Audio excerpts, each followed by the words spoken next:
I have $5 million in my investing account. Are you sure about that? Not yet, but one day I will.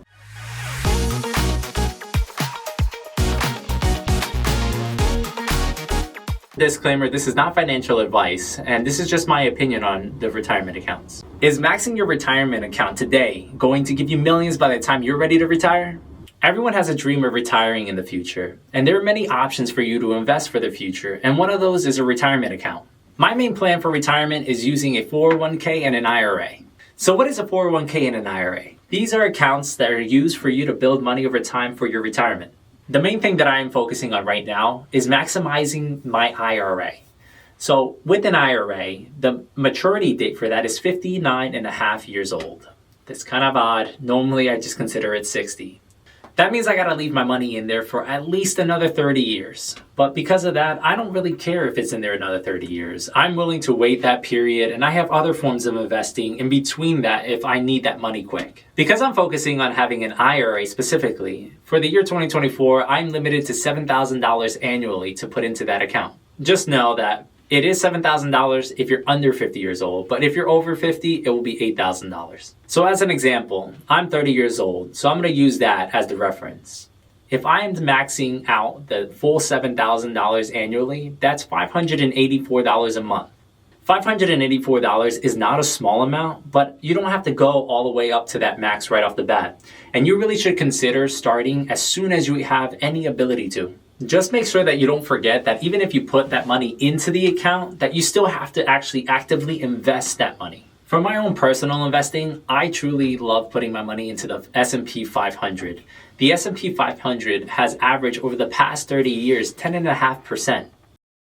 So because we started at the age of 30 and the retirement age of 60, over that 30 years, averaging 10.5%, we're actually left with $1,473,404, of which $209,880 actually came from yourself. So that means that all of that interest that has accrued over those 30 years actually left you with $1.27 million.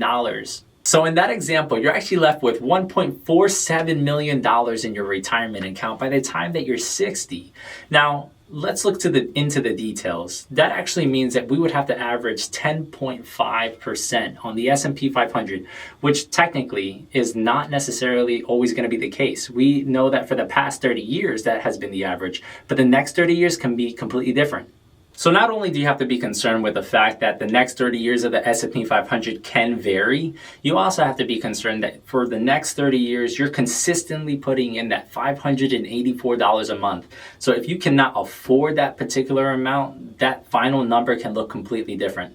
The one thing to note is that with IRA and 401ks and other investing accounts, these accounts do have limitations, especially associated with income. So some of these may not work for you.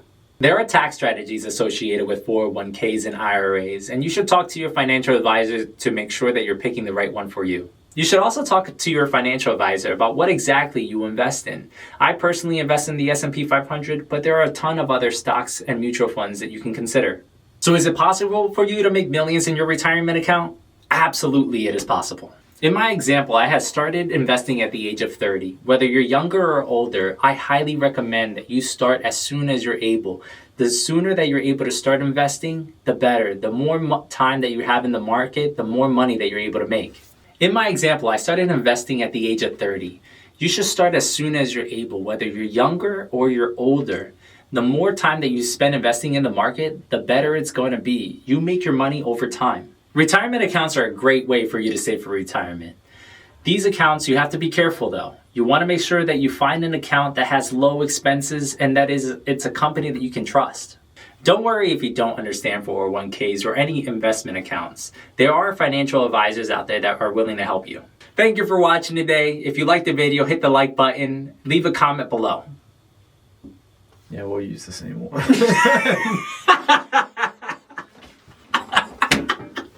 Oh my God, I'm sweating. All right. That was good. All right, I'm going to turn this sideways and I'm going to ask you some questions here.